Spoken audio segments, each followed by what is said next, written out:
ಇದು ಇಷ್ಟು ಜನಗಳಿಗೆ ಓದಿ ಕೆಲಸ ಸಿಗ್ತದೆ ಅಂದ್ರೆ ನಾವೆಲ್ಲ ದುರಾದೃಷ್ಟ ನಾವು ಅಂತ ತಿಳ್ಕೋಬೇಕು. ಈ ಉದ್ಯೋಗ ಮೇಳ ಕೋಲಾರಲ್ಲಿ ನಡಿಬೇಕಾಗಿದ್ದಂತ ಒಂದು ಉದ್ಯೋಗ ಮೇಳ ಇದು. ನಾನು ಮಾಡಬೇಕು ಅಂತ ಇದ್ದ ಒಂದು ಉದ್ಯೋಗ ಮೇಳ ಇದು. ಅವಾಗ ಹೇಳಿದೆ, ಅವರು ಬಂದಿದ್ದು ಎಲ್ಲ ಮಾತಾಡಿದಾಗ, ನೀವು ಆದಿನಾರಾಯಣ ಮೀಟ್ ಮಾಡಿ, ನಾವು ಹೇಳ್ತೀವಿ ಮುಳಬಾಗ್ಲಲ್ಲಿ ಮಾಡಿ, ಆಮೇಲೆ ಬೇಕಾದ್ರೆ ಕೋಲಾರ. ಯಾಕಂದ್ರೆ ಇವಾಗ ಇಲ್ಲಿ ಏನು ಕಂಪ್ನಿಗಳು ಬಂದಿದೆಯೋ ಎಲ್ಲ ಕಂಪ್ನಿಗಳು ಬಂದು ಇಲ್ಲಿರುವಂಥದ್ರಲ್ಲಿ ಮೇಜರ್ ಕಂಪ್ನಿ ಎಲ್ಲ ಬಂದ್ಬಿಟ್ಟು ನಮ್ಮ ಕಾನ್ಸ್ಟೆನ್ಸಿನಲ್ಲಿ ಇರೋದು, ಕೋಲಾರ ತಾಲೂಕಲ್ಲಿ ಇರೋದು ಎಲ್ಲ ಹೋಂಡಾ ಕಂಪ್ನಿ ಒಂದು ಬಿಟ್ರೆ ಇನ್ನು ಮಿಕ್ಕಿದ್ದು ಎಲ್ಲ ಬಂದ್ಬಿಟ್ಟು ನಮ್ಮ ಕೋಲಾರ ಕಾನ್ಸ್ಟೆನ್ಸಿಲಿ ಇರೋದು. ಪ್ಲಸ್ ಹೋಂಡಾ ಕಂಪ್ನಿ ಮಾಲೂರು ತಾಲೂಕಲ್ಲಿ ಇದೆ. ಮಾಲೂರು ಅಂದ್ರೆ ನಮ್ಮ ಹತ್ರನೇ ಇರೋದು, ಆದ್ರೆ ತಾಲೂಕು ಅದು ಲೆಕ್ಕ ಮಾಲೂರು. ಆದರೂ ಯಾರೇ ಕೆಲಸಗಳು ಕೇಳಿದ್ರು ಬೇಕಾದಷ್ಟು ಜನಕ್ಕೆ ನಾನು ಕೆಲಸವನ್ನು ಈಸ್ಕೊಟ್ಟಿದ್ದೀನಿ.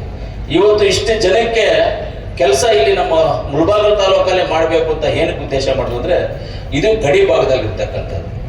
ಇವತ್ತು ಈ ಹೆಣ್ಣು ಮಕ್ಕಳನ್ನ ಇವರೆಲ್ಲ ನೋಡಿದ್ರೆ ನಮಗೆ ಕಣ್ಣಲ್ಲಿ ನೀರು ಬರುತ್ತೆ. ಯಾಕಂದ್ರೆ ಇಷ್ಟು ಜನ ಓದಿ ಉದ್ಯೋಗ ಇಲ್ಲದೆ ಇದಾರಲ್ಲ ಅನ್ನೋದು ನಮಗೊಂದು ಮನಸ್ಸು ಸಂಕಟವಾದಂತ ಒಂದು ವಿಷಯ. ಇದು ದುರಾದೃಷ್ಟ ನಮಗೆ. ವಿಶಾಲವಾದ ಹೊಸ Shri Venu TVS showroom Kolar bypass Maruti Nexa car showroom ಪಕ್ಕ ಕಿಯಾ ಶೋರೂಮ್ ಎದುರು ಪ್ರಾರಂಭವಾಗಿದೆ. ಬುಕಿಂಗ್ ಆಫರ್ಸ್ ಮತ್ತು ಸರ್ವಿಸ್ಗಾಗಿ ಕೂಡಲೇ ಸಂಪರ್ಕಿಸಿ 9986833899. ಇದು ಇಷ್ಟು ಜನಗಳಿಗೆ ಓದಿ ಕೆಲಸ ಸಿಗ್ತದೆ ಅಂದ್ರೆ ನಾವೆಲ್ಲ ದುರಾದೃಷ್ಟ ನಾವು ಅಂತ ತಿಳ್ಕೋಬೇಕು. ಅದರಿಂದ ಯಾರೇ ಆಗಲಿ ಕೆಲಸ ಸಿಕ್ಕದೆ ಇರಬಾರದು, ಎಲ್ಲರಿಗೂ ಒಂದು ಕೆಲಸ ಇರಬೇಕು, ಅವರವರ ಜೀವನವನ್ನು ಅವರ ಕೈ ಮೇಲೆ ನಡ್ಕೋಬೇಕು ಅನ್ನೋ ಒಂದು ಉದ್ದೇಶ ಇಟ್ಕೊಂಡು ಇವತ್ತು ನಮ್ಮ ಆದಿನಾರಾಯಣ ಅವರು ಇಷ್ಟೆಲ್ಲ ಆರ್ಗನೈಸೇಷನ್ ಮಾಡಿದ್ದಾರೆ.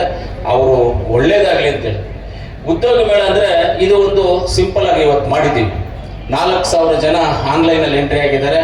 ಒಂದು 4,000 ಜನ ಇಲ್ಲಿ ಪ್ರತ್ಯೇಕವಾಗಿ ಡೈರೆಕ್ಟಾಗಿ ಅವ್ರು ಬಂದಿರುವಂಥವ್ರು ಇದ್ದಾರೆ. ಎಲ್ಲರಿಗೂ ಕೆಲಸ ಸಿಗುತ್ತೆ, ಯಾರಿಗೂ ಸಿಗೋದಿಲ್ಲ.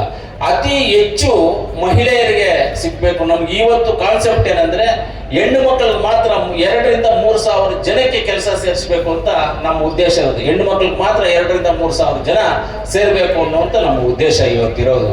ಖಂಡಿತವಾಗ್ಲೂ ಸೇರ್ತಾರೆ.